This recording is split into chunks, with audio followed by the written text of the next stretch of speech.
Alright, I think this is sideways or something. I don't know. Alright, good afternoon, everybody. On my way home from work, and I was thinking about, what was that I was saying?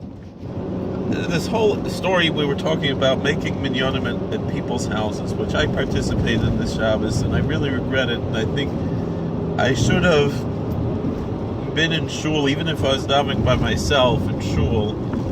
Probably would have been better than to make a minyan in the house. And there's a few stories I want to share about how important it is to maintain a shul, to have respect for a community, and so forth. And something I learned today. So first, there's a story Rabbi Fishbane always tells about Rav Moshe. I think I might have told it in a recent video about Rav Moshe Feinstein, that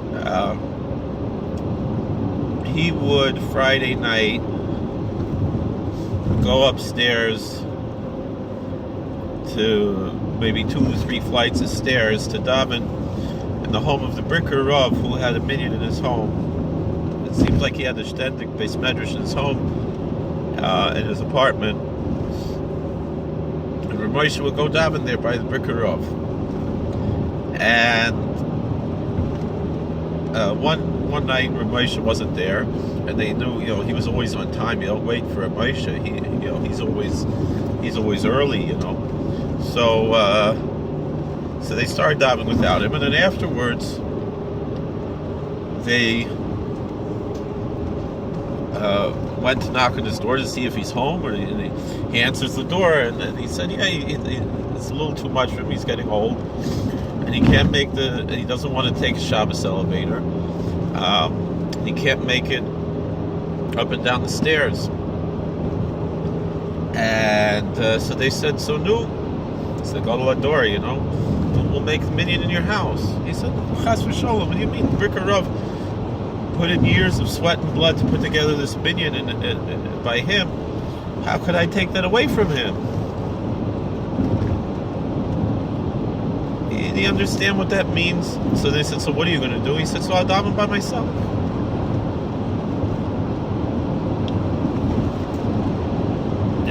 This whole story of making minyan in people's houses because people are too lazy to walk to shul, or they want to daven when there's no drasha, or this. And then the crazy thing was, this Shabbos, where I davened in someone's house, they had somebody go and say a drasha, and there was this one kid there who one time he came from somewhere else, and he was and he heard about the minyan. He came, and he was so disrespectful to our Rav. He told our Rav, if you say a drasha, I'm leaving, and then you won't have a minyan. And there he sat to listen to this guy go on and say nothing, when Rabbi Fishbane is one of the most talented speakers with toichet. And this guy, his father was a Rav in the shul also in the same town where I was once a Rav in the shul years ago. And he said a lot of nothing. It sounded very frum and yeshivish, but it was nothing with nothing. And this kid who was so disrespectful to our Rav, who's a Zakin Muflag, and a Talmud Chacham, and talented, and a tremendous speaker, and he has the chutzpah to tell him he doesn't want to listen to this rashon, and he sat politely and listened to this guy go on and on about nothing. Pasha the thing like it's some kind of big chiddush, and this is the types of thing that goes on, and I wanted to say something that I saw in the Machzer Vitri today. I noticed, I was looking at Sefaria.org, and they were listing the new Sfarim that they listen. They have Machzer Vitri, and I never really learned Machzer Vitri, and I'm interested in it, especially because my family I know comes from Vermiza, from Worms, from the Chavas Yoyer, lived in Worms for a long time, and so I want to learn the Machzer Vitri, And it's very interesting, to see the different nuschos that were in the old Ashkenaz and different things. Very, very interesting sefer. And he mentions there, it's not how we paskin by the Ashkenazim. It's interesting. By the Sephardim, this is how they paskin. Maybe by some Ashkenazim I've seen such a thing. By the Sephardim, and I've seen certain Chassidish Chatzeros, I saw in Sadi Ger, that they don't say a bracha on Hallel when it's a Chatzi Hallel. When it's, they call a half Hallel. On Rosh Chodesh, this week's Rosh Chodesh, or on Chol Moed Pesach, or Shvishal Pesach, Achad Pesach. On those days, we leave out half of two of the Psalms of the Hallel liturgically, and by the Sephardim, they don't say a bracha before and after that Hallel. And because it's only a minhag, and you don't say bracha on a minhag. And by the Ashkenazim, we do say a bracha. And like I said, in Sadi Ger, they don't say a bracha. Actually, when the Sephardim say the full Hallel, on the first 2 days of Pesach, or on Chanukah, or on all the other Yom Tovim, Sukkot, and Shavuos, they say Ligmor es HaHallel. Asher Kedushanim Mitzvosim Mitzvodim Ligmor es HaHallel, not Likro es HaHallel, because it's the full Hallel. Anyway, I think in Sadi Ger they say Likro es HaHallel. But anyway, the Machzor Vitri, maybe this is the Psak, and I just didn't know about it. I should reconsider, because I don't always daven with the minyan. But he said even daven with the minyan.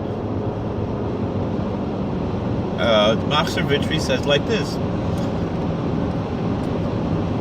we say a bracha on Hallel when we're davening with a minyan in shul at the normal time, when there's a set time for minyan in the shul. That's when we say Hallel with a bracha, when it's Chatzi Hallel.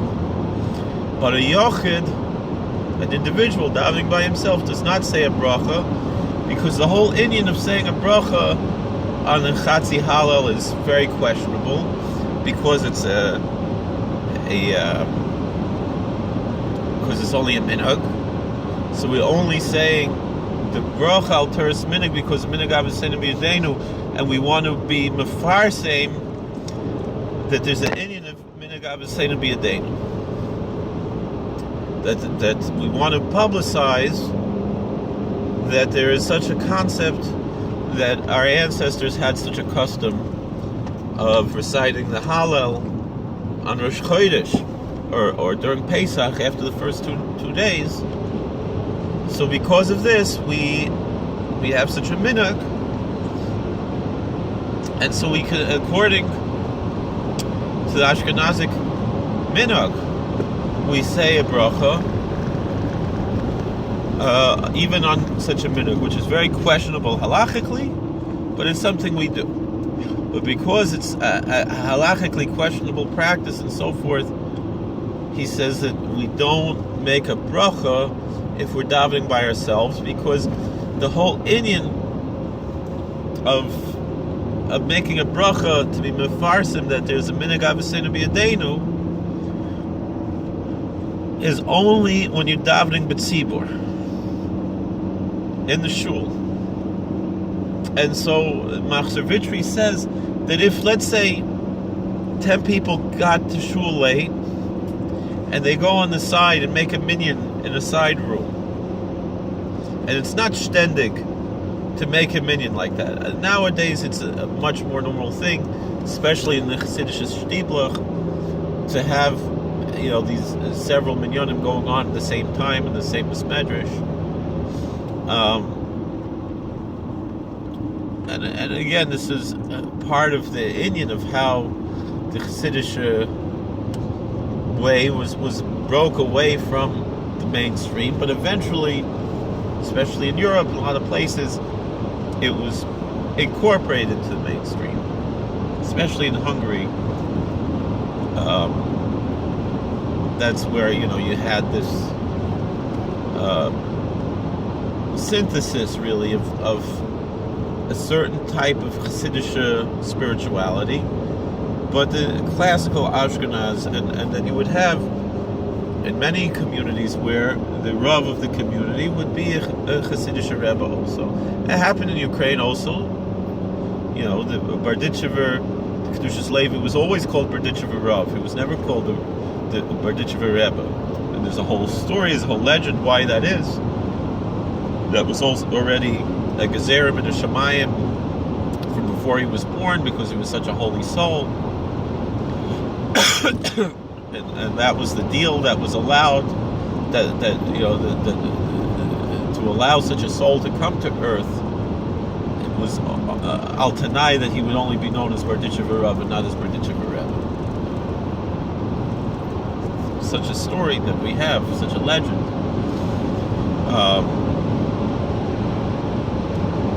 But that being said, Berditchever was Rav in Berditchever. And of course, in later years, the towns would hire as a Rav, the Hasidic Rebbe would also serve as a Rav.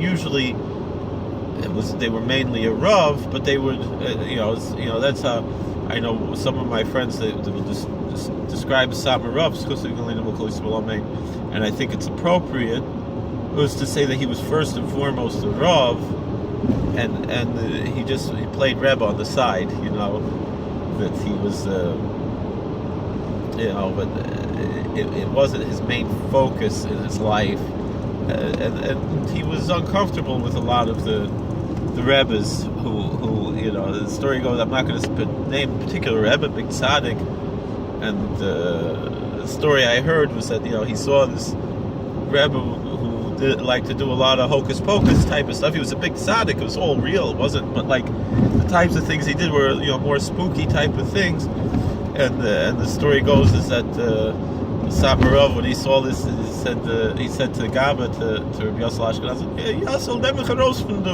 it's a story I heard. Elu ve'elu divrei Elokim Chaim, they're both big tzaddikim.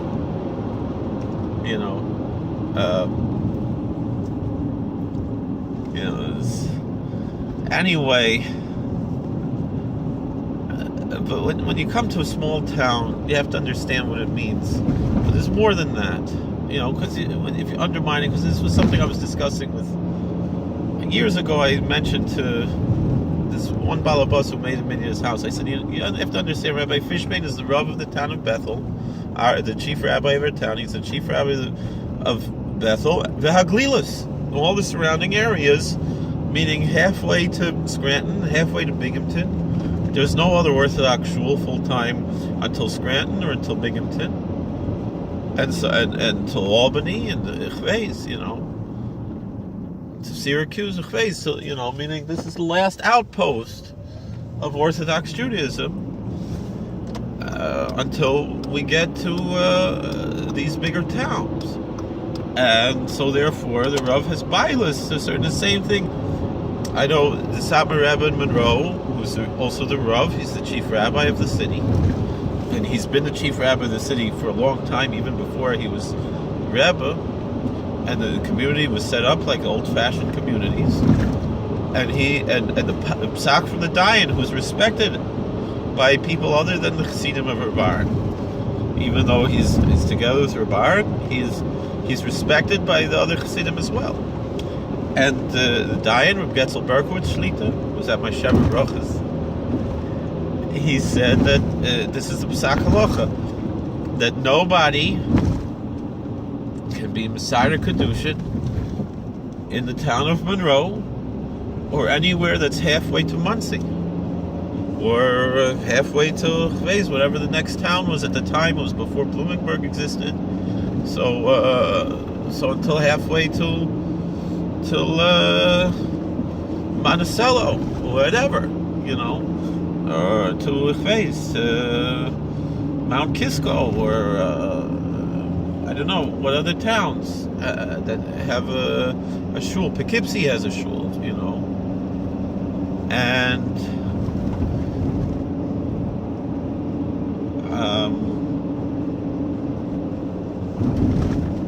so therefore, in the community there are dissident groups. There's a big shiloh on the Kedushin according to the dayan. anybody who's Messiah Kedushin without reshus from the Rav, from the Rebbe. Usually he has the honor of Siddur Kedushin, the Rebbe, and if he's not available, the daven is Messiah Kedushin. And if some other Rebbe is visiting the town, they want to be Messiah Kedushin, they have to have reshus. It's not hefker.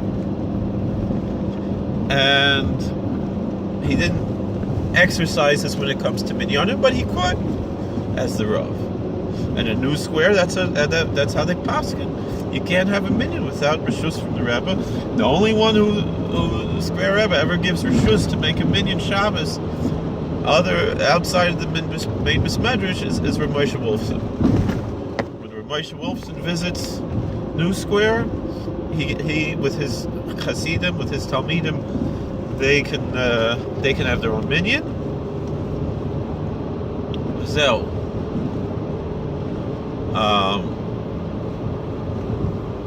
That's and nobody else is given reshus. I'm not going to talk about the things that happen in light of that, but that's how it is. The same thing in Union City. You can't just make your own minyan. In Elizabeth, New Jersey, which is a modern Orthodox community, but you have the one chief rabbi, is Rabbi Teitz, and even though they say, well, it's not like that anymore, whatever it is, but you have a kehillah. It's not hefker. It's not hefker. And why is this important? Why is it such a bad thing to be lazy and make a minyan in your house instead of walking to shul like a mensch? And the answer is, I'm the answer. Because you look at me now with a beard and payas and a hat and a record. I didn't grow up like this. I didn't even grow up from. I used to eat in McDonald's when I was a kid. And I'm not perfect now. I'm still a sinner. I still do certain things in my lifestyle. I watch movies. I shouldn't do it. I know it's wrong, but it's hard to overcome an old addiction. I'll work on it. I watch old-fashioned movies, clean movies, but it's a waste of time. Even though usually it's in the background, and I'll have Mishnayos out, especially during commercials or something. Take out Mishnayos, take out the Gemara, a Sefer or something, to learn a little bit. But I like to have the noise in the background. But that's how it is. But I'm saying this, that whatever I am now is better than I was. And I think even in Midos also I've grown, even though I have a lot of problems with Midos, a lot of problems with anger, I have a lot of problems with a lot of issues. But I'm trying to grow and get better. And, trying to be less selfish. I was always a very selfish kid. And I was always a very arrogant kid, and I'm still selfish and arrogant, but I'm trying to overcome it the best I can. And the thing is what has helped me in my journey is that there's a shul not even in my town. Now it's the town where I live. But when I say he's the Rav of White Lake Vaglilis, or the town of Bethel Vaglilis, it's true. Calico, New York, there's no shul there. There never was a shul there as far as I know. And I was living in Calicoon, or wherever, the town of Fremont. There's no shul in the town of Fremont. And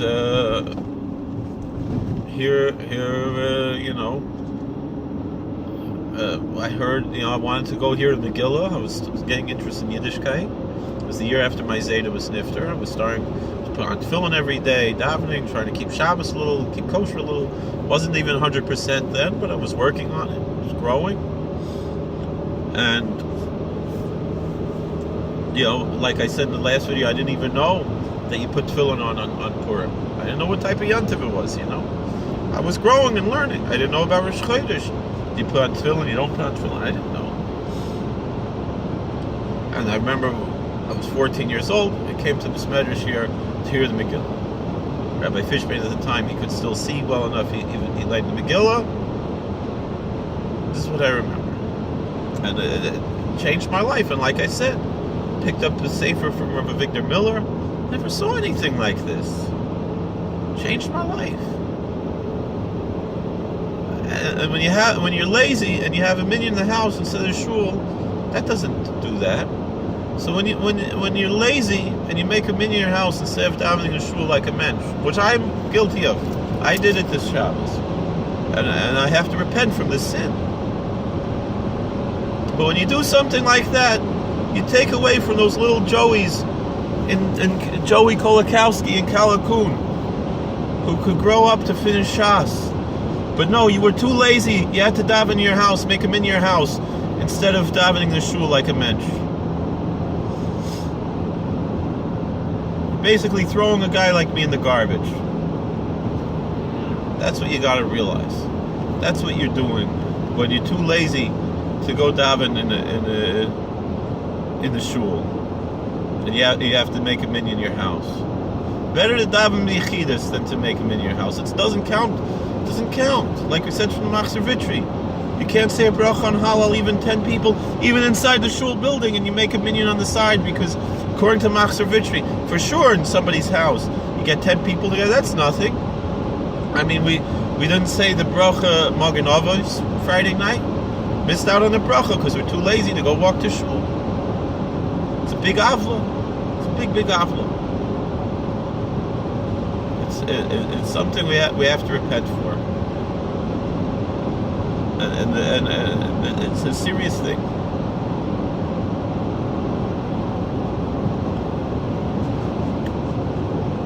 And when you mechazik a shul, you mechazik the whole community. White Lake is different than all the other towns because that's a shul. And if you're too lazy, you got to make it in your house instead of going to shul. What's it worth? You're throwing Jews in the garbage. Talk all about Ahavas Yisrael and Israel and this and that. You think you're a big Ohev Yisrael, but you're throwing Jews in the garbage because you're too lazy to go daven in the shul. You got to go daven in your house, and I'm guilty of it too. You know, it's all right. So my wife and kids have to wait for me to get home to eat. Fine. It's Mesiras Nefesh. It's chinuch. I really gotta reconsider the way I live my life. You know, to go and make a minyan outside of a shul, and really the bungalow colonies, it's even an issue. I mean, because you know, when Satmarov came to Karhanks and opened the camp, you know, he sent Rabbi Yosel Ashkenazi to go ask permission from the Rav in the shul in Karhanks, a younger man from YU. In his first stellar, he's probably 22 years old, and he has a stellar in wherever he's from, YU or Chaim Berlin, wherever he came from, and he gets a job to be the rabbi in the shul in Karhanks. And the Satmarov goes and asks him. He sends his Gabba to ask him, and he said, "Are you making fun of me? The Gadol Ador should ask me, a little pisher." He said, "No, you're the Rav. You're the Rav in Karhanksen. We can't make a minyan without your reshus. We have no right to do such a thing because you're the Marad Asra." And the same thing when Reb Moshe came to Ellenville. He went to who was the famous Rav there in Ellenville. We had his nephew here in the shul years ago. He moved away. Forgot his name now. Eisner, Rav Eisner, was a big tzaddik, and the same thing. Moshe, I think himself, he asked Rav Eisner reshus, could he have a minyan in the bungalow colony? Otherwise, we're mechuyev to daven in the town shul. There's no heter to make your own minyan without the reshus from the Marad Asra. That's the halacha. That's the way things work. That's how it works in a big town like Elizabeth or New Square, or you know, with thousands of people. Same thing as in Panama City. Same thing as in Prague, in the Czech Republic. I remember, all the shuls in Prague are under Rav Sidon. He's the Rav.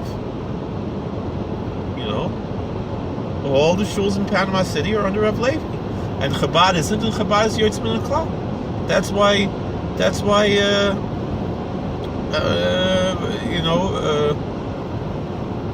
What's his name? Malkiel Kotler. He said Chabad is not Para Klal Yisrael. Why? Because that's how they act.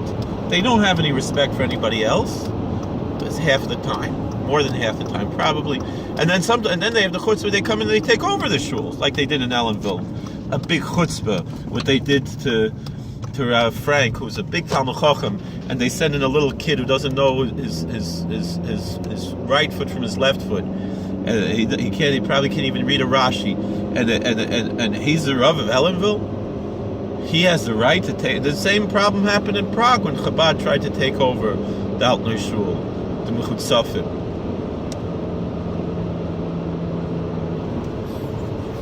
It's a big, and then what do? They ruin those shuls with a chutzpah.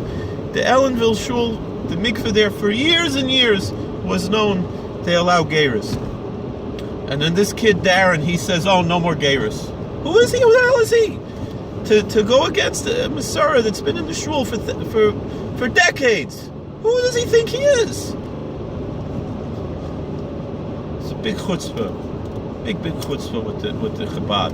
You want to be together with them? Go ahead. You can be together with the Reform and the Conservative too. You're in the same category. You're too lazy to make.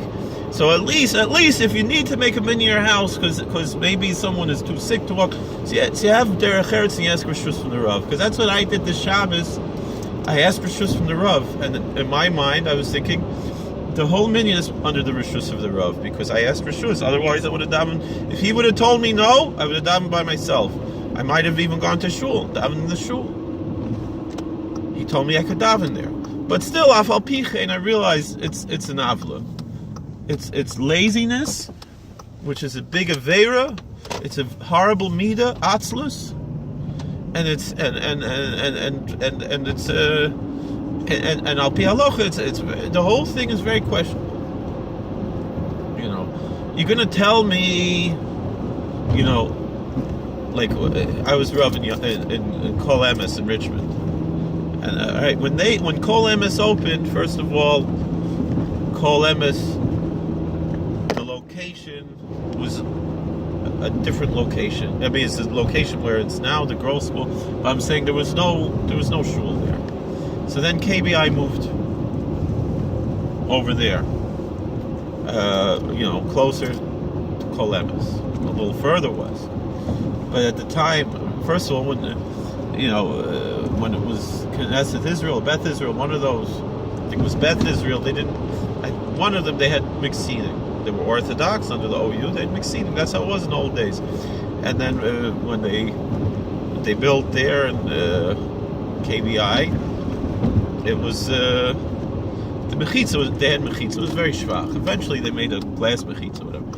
It's not time to talk about it. I think Rabbi Fishman's going. We have a good day. God bless. Subscribe, comment.